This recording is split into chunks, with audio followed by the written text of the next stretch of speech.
phong đời chỉ kinh trong ý thằng cái nền gạo trâu để văn chú cho lù hai li nó để cú mà li mua lù mong thế lù anh khí li ở cú tàu trâu bê không nó. And Genesis chapter 1 verse 1 to 26. In the beginning, God created the heavens and the earth.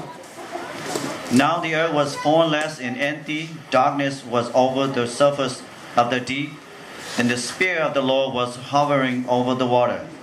Bụt thầu chỉ thơ, thầu chỉ kinh và chủ yếu tu chỉ tu tế chỉ tế. Nó lúc xưa nó luôn địa tế nhưng chỉ mỗi khó khăn chỉ lì chùa cái chọn tu nhót số khó. Để chỉ ban chủ tuân chụp đi nếu tàu yêu mùa yêu lọ chọn tế đề. And God said, "Let there be light," and there was light. And God saw that the light was good, and He separated the lights from the darkness. And God called the light day, and the darkness He called night. And there was evening, and there was morning, the first day. Thế bạn chú thích là hạt địa có một khó chỉ tua, chỉ là mua khó cả. Cho nên bạn chú bỏ khó cả, bạn chú rong hành. Bạn chú mua khó cả, chạy tới nó khó trầu. Bạn chú thấy khó cả, hoàn toàn nông. Bạn chú khó trầu và bằng đồ. Nếu thế là mua rôn nông thì mua mòn đồ, nó giờ mòn thật thật nông. And God said, "Let there be an expanse between the waters to separate water from water." So God made the expanse and separate the water under the expanse from the water above it. And it was so. God called the expanse sky, and there was evening, and there was morning, and the second day. Giờ lên đó chú tiết hai thì chỉ lấy có mua có sky, là giờ mua luôn tu tận đời cho đây, mua cho đây nhẹ phai nhẹ mua nhỏ nhẹ. Giờ lên đó chú lên đó thì lấy mua luôn tu. Thế chú mua cho đây, của nhau họ lúc ăn tu đời cho một trò đấy khó, cho nên thế lấy mua lên đó. Và chú hồ khó không đời hồ khó tu luôn tu, mua chọn tu thì mua can tu ở nông thị o. And God said, "Let the water under the sky be gathered to one place, and let dry ground appear." So it was so. And God called the dry ground land, and the gathered waters He called sea. And He saw that it was good.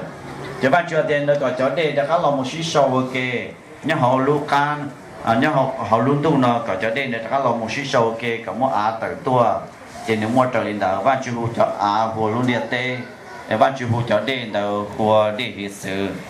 Và chịu cụ rong xia cơ. Đó nó do ấy ra lù cho thầu chỉ thơ của bạn chịu thầu chỉ luôn địa tên ở đầu bê. Nhỏ. Và chịu ya tu chịu chỉ luôn địa tên ở nó đầu bê số lên số tu. Ấy ya bê nhận gì một trên đầu chỉ ya phía quân tu số đầu bê. We all know that our God is the God of creation, and He created everything that in heaven and on earth. Bây giờ bao thì bây giờ bạn chịu mà giờ tụ cứ bạn chịu chỉ rồi giả nếu chỉ còn tụ thiên địa tê, giờ lên đó chỉ cũng mua và lulu đó bây thì nông thị bạn chịu chỉ họ bỏ kế thì họ chọn tụ, và giờ cho nông thiên mòn tụ, nông thị giờ bạn chịu chỉ có mua họ sky, và giờ mong hồ luôn tụ, họ thì bây bạn chịu chỉ có mua đại thì mua đây hiện sự thì mua tê mì chỉ mà chính thống, nông thị bao bạn chịu chỉ có mua nông mua lì mua nông cô mua trái mua nhau nông thị chi giờ bạn chủ chỉ có một tên chế nhau đầu để sử một tên nông nhau đầu chọn đua khoa nông trò giờ bạn chủ chỉ nó tên chia nhau đầu đông khoa thì bạn chủ chỉ tên này bạn chủ giàu xe đó thôi giả của bạn chủ chỉ our God rely on everything that He create. He enjoy creating them because He loved them. Bây giờ bạn chủ này trong xe thì nếu giàu xe đó thôi giả nếu chỉ đó con thôi giả nếu chỉ đó nếu lưu hành li cho nên đây cho nông thổ bây giờ bạn chú chỉ nông rồi mà bây giờ bạn chú tì cho một sai mà bây giờ bạn chú trong xe hành lý bạn chú cho luật đều God saw it and it was good so cho bạn chú chỉ mà bạn chú tì một sai mà bạn chú trong xe bạn chú để trong hành so each day our God looks back to what He created and is very pleased and happy what He created.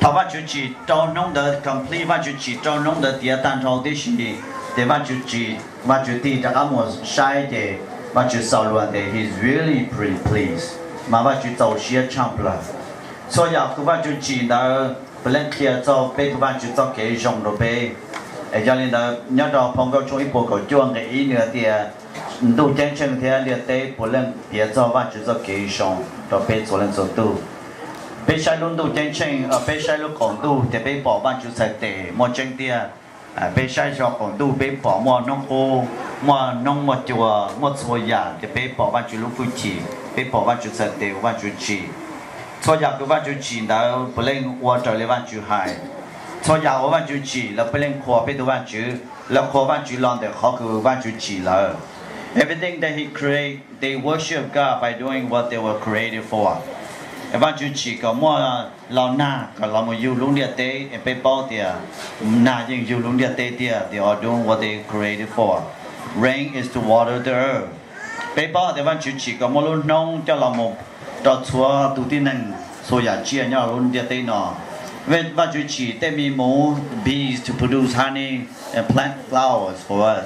Bây giờ bao thì ban chủ chỉ có mua giấy cho có mua xin ta cái là giờ cho chế nông ban tổng cho họ sẽ chờ ban chủ chỉ tên chế nó lo cho là một sai số địa hệ sự he created big fish to guard the sea and that's what they do ban chủ chỉ tên相当搞了một what of the eye zone he created tree to bring nourish to the ground he created night crawlers to soften the ground and he created fruits tree to continue to produce seeds.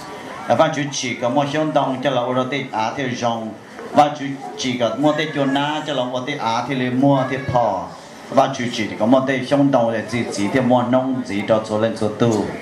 Ai giờ lên đó nông nó bé tàu tua cái tự do vì ban chủ chỉ luôn đi tây nó đó bé, thế ban chủ tu chỉ đó bé, bé chỉ lấy tàu xe thế rong xe lò, mình cả thì let us rejoice and be glad.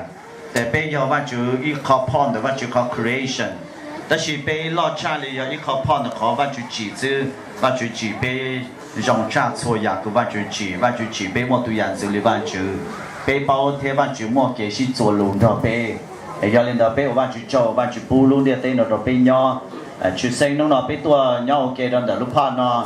Let us enjoy each other and have good fellowship, but at the same time, always know that it is God who created this place for us to dwell and to enjoy. Còn cho chúng ta thì bên tôi họ nói là bên mua cái lò gì mua cái gì cho lù, ta chỉ lo cha lên đó, cho chúng ta thì bạn chủ yếu tôi chỉ luôn để tên nó được bên nhỏ, cả bên thì lên sầu xia, nên là bên của bạn chủ cho nó cho cái rong và nó chỉ phụ đồ bên, vấn đề bên ở thọ bạn chủ nó mò, bên sao mua lù chan tới đó sẽ đợi nè, ok, đi bây